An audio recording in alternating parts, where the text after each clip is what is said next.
Bismillahirrahmanirrahim. Assalamualaikum warahmatullahi wabarakatuh. Kembali lagi di program acara Sering Sharing, sharing ringan biar nggak ada yang keberatan. Alhamdulillah siang hari ini kita ditemani oleh Ustadz yang masih sangat muda. Beliau adalah Al-Ustadz Umar Ahmad Zain An-Najah yang alhamdulillah saat ini masih menempuh akademinya untuk berkuliah di Fakultas Hukum karena beliau bercita-cita jadi pengacara. Siang hari ini kita akan ngobrol seru tapi santai sepertinya. Karena gini Ustadz, hari ini kita sering mendengar kalau anak-anak muda itu mudah galau gitu kan.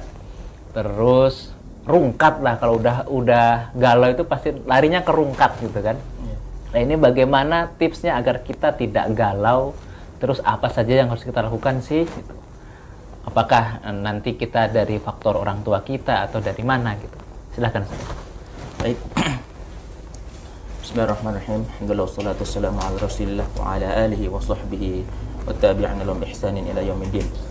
Langsung saja. Jadi kalau untuk galau memang itu hal yang manusiawi.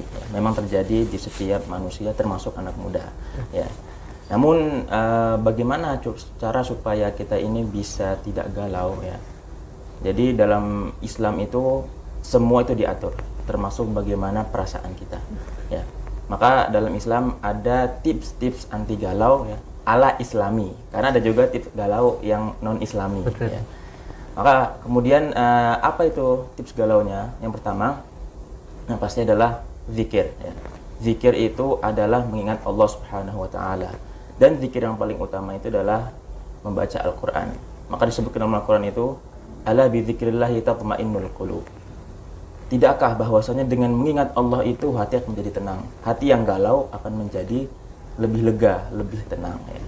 Ini yang pertama, yaitu dengan berzikir kepada Allah dan membaca Al-Quran. Kemudian yang kedua, kita ini curhat kepada Allah Subhanahu Wa Taala. Karena orang kalau galau itu, ya dia bawaannya ingin melepaskan rasa galaunya itu dengan apa? Dengan dia cerita kepada orang lain, dengan dia cerita kepada orang-orang yang di sekitar dia. Ya. Namun cerita kepada orang lain itu belum tentu melegakan hati kita, atau belum tentu menutup rasa galau kita. Ya. Dan cerita yang paling indah itu adalah kepada Allah Subhanahu Wa Taala. Curhat kepada Allah Subhanahu Wa Taala, kepada Allah dengan secara langsung. Ya. Langsung dengan apa? Dengan ibadah, dengan kita beribadah, salat tahajud, berdoa langsung kepada Allah Subhanahu Wa Taala ya. Jadi bukan curhatnya itu lewat WA atau lewat sosmed gitu. Karena Allah itu juga tidak punya sosmed atau segala macam. Ya, maka kita curhat langsung kepada Allah Subhanahu Wa Taala. Insya Allah kita curhat itu akan menghilangkan sedikit rasa galau kita gitu. Sebagaimana ketika kita curhat kepada orang lain itu akan menghilangkan sedikit rasa lega kepada perasaan kita. Kemudian yang selanjutnya adalah tadabbur alam ya. Tadabbur alam itu menikmati pemandangan yang Allah ciptakan. Ini healing bahasa ya, kita healing, ya. Healing, ya. Jadi orang itu kan memang kalau misalnya dia itu merasa bosan atau ya galau lah gitu, dia pasti pengennya itu, pengen jalan-jalan, wisata gitu. Nah ini juga termasuk salah satu yang dianjurkan untuk menghilangkan rasa galau ya, yaitu menikmati pemandangan Allah dengan kita mengucapkan tasbih ketika melihat pemandangan ya. Ini juga menghilangkan rasa galau secara Islami. Kemudian yang selanjutnya adalah kita menyibukkan dengan kebaikan, ya, dengan kebaikan. Karena apa?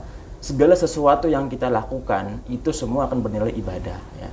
Maka kemudian ada pepatah mengatakan, ada hadis mengatakan bahwasanya kalau kita tidak sibuk dengan kebaikan, pasti kita akan disibukkan dengan keburukan. Ya. Maka kemudian ketika kita menyibukkan dengan hal-hal yang baik, insya Allah akan memberikan dampak yang baik juga kepada kita, ada feedbacknya gitu kepada kita ketika kita melakukan dengan hal-hal yang baik. Kemudian yang terakhir adalah bagaimana kita ini bisa berkumpul dengan orang-orang yang baik, orang-orang yang soleh ya. Karena lingkungan itu mempengaruhi perasaan kita. Circle itu ya. Circle itu mempengaruhi perasaan kita. Kalau kita berkumpul dengan orang-orang yang dia itu sama-sama galau, dengan orang-orang yang dia itu tidak punya masa depan yang cerah ya, itu akan membuat kita ini juga menjadi galau, dan galau kita itu juga tidak akan memiliki pengaruh yang baik ya. Maka kemudian ketika kita berkumpul dengan orang-orang soleh, orang-orang baik, itu akan membuat kita ini menjadi bersemangat ya, karena mereka itu mungkin ada yang punya masa depan yang cerah, mereka bisa menasihati ketika kita galau, atau mereka bisa membantu kita ketika kita galau ya. Jadi demikian ya bagaimana Islam itu mengatur hati kita supaya kita ini bisa tidak galau. Karena memang galau itu adalah sifat yang manusiawi dari semua orang. Seperti Masya itu. Allah, Masya Allah, sangat luar biasa. Jadi kalau kita dapat simpulkan sedikit Ustadz ya, bahwa tips anti galau itu salah satunya kita menyibukkan diri dengan kebaikan agar terpalingkan dari keburukan. Masya Allah, sangat luar biasa. Mudah-mudahan sekali lagi channel yang singkat ini menjadi bermanfaat. Tetap di sering sharing ringan biar nggak ada yang keberatan. Assalamualaikum warahmatullahi wabarakatuh. Waalaikumsalam warahmatullahi wabarakatuh. Allah